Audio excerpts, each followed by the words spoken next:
This is a Proctor Silex Toaster, and it's got a very common problem. When we press down the lever to activate the toaster, it won't stick. It lets go. It's sticking a little bit, but not quite enough to overcome the spring tension, and it lets go. This is the bottom of the toaster. This tells us the type and model number we're dealing with. Type 71, model number 22605Y, and it's made by the Hamilton Beach Company, and there's their URL. This is a cheap toaster made in China. You can see how the paint is discolored by heat and also sort of crinkled here in places. I used to have an American-made toaster from General Electric. That thing lasted about 30 years. I replaced it with a Chinese-made toaster that lasted only 9 months, and that one was built so poorly that it didn't even have screws. It was built with rivets, so you couldn't even take the thing apart. This one is a little bit better. I mean, at least it has a recognizable brand name, Proctor Silex, and it's made with screws so we can take it apart.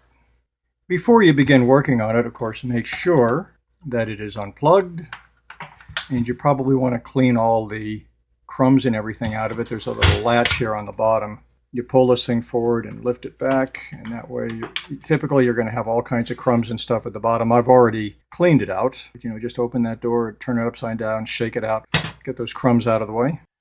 With this particular Proctor Silex toaster, this problem of the toaster not staying down is a very common one. I've had this toaster for several years, and this problem pops up once or twice a year, and I have to fix it. Now, there's two ways to fix it. There's the easy way, and there's the hard way. I'm going to go to the easy way first. Now, in order to do that, we're going to have to understand how it works. There is an electromagnet down here in the toaster. This knob here is connected to a rheostat, which controls the length of time that it stays down.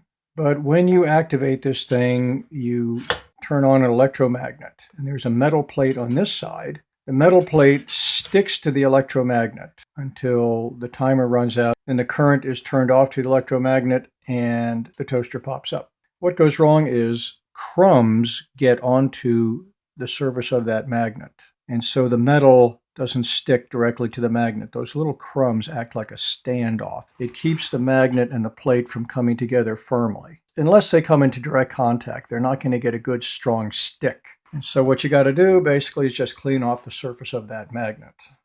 Now I'm shining a flashlight into the slot on the front, and you see this little silver area right here. That gray spot there, that is the surface of the electromagnet. It so happens the slot is big enough to slip a Q-tip through, and you should be able to get that Q-tip in there, maybe dampen it up a little bit, and you can scrub the surface of that magnet and knock all those crumbs off of it, and that will probably fix it. I flipped the toaster upside down, looking up at that metal plate that sticks to the magnet. For good measure, you might also, scrub off that surface a little bit too. If those two surfaces are clean, that should fix the problem, and the toaster should stick normally again. If for some reason you can't get that surface clean enough, we'll show you how to take this thing apart so you can clean it more thoroughly. Now, as to the external parts of the toaster, we have got this central piece here, which wraps all around. And then we have these two metal end pieces here and here. And then we've got the push-down lever. And then we've got the knob on the rheostat to control the time. In order to take the toaster apart, we have 4 screws on the bottom, located here, here, here, and here. We're going to go ahead and take those screws out now.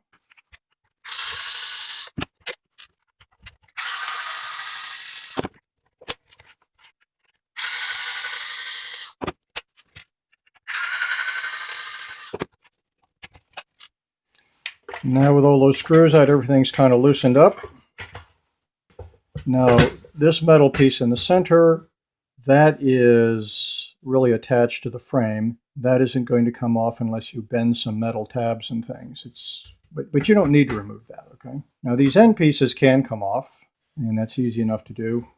We just have to lift this up a little bit, and it will slide right off. It's got these two little circular green parts here. Now those fit right into these little slots right there. And on the front side, we have another one, same thing. Raise that front a little bit and slide this off.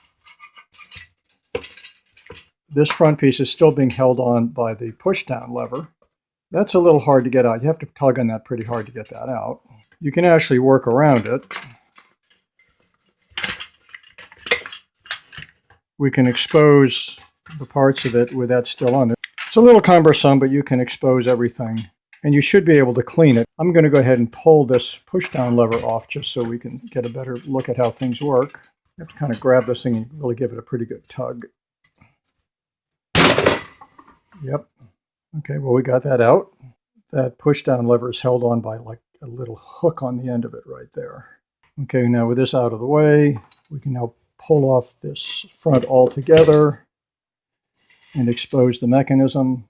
Now here's a better look at that electromagnet. The way that this thing works, there's a metal plate right here, and it sticks to that electromagnet right there when it's energized. Now what happens are these little crumbs build up on here, and when they do, it creates a barrier between the magnet and the metal plate, and it won't stick. The metal has to be directly on the magnet in order to stick. And that's what causes it to fail. Now, it's only a matter of time before crumbs are going to get on there, so it's almost an inevitability that this thing is going to fail.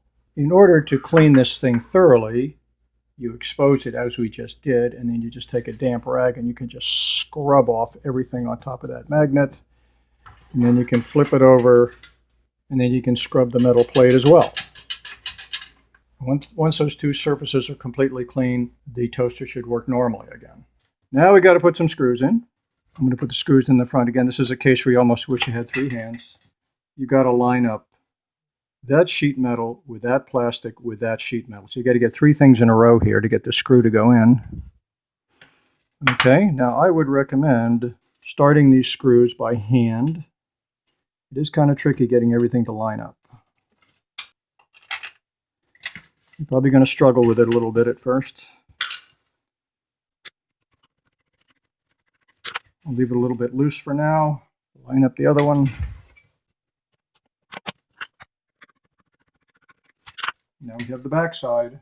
Line up these two little discs with those two notches and just slide it in.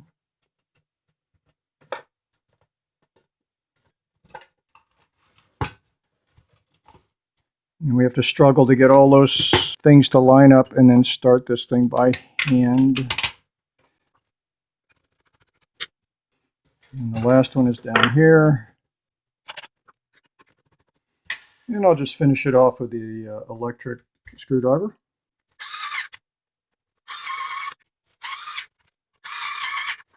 Okay, last we have to put in the push-down handle. With the flashlight, we can see where it goes. That little white slot is where you put it in. Make sure you put it in the correct way. It'd be very easy to turn that upside down. Okay, so into that little socket it goes. Give it a little push and you should hear it snap in. Okay, it's in. Okay, now we can give it a test. And now it's holding down the toast perfectly. It has quite a bit of stick when it's working properly. It really fights back when I try to push it. So if you have one of these Proctor Silex toasters, it's probably inevitable that you're going to get into this problem where it won't stay down. Now the problem is caused by crumbs getting on top of that electromagnet.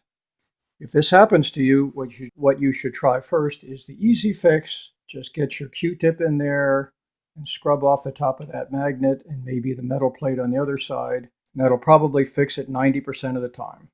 If that does not provide a sufficient cleaning, you can always take the whole thing apart. All you need is a single Phillips head screwdriver like that. The hardest part is getting those screws back in, getting all that sheet metal and everything to line up.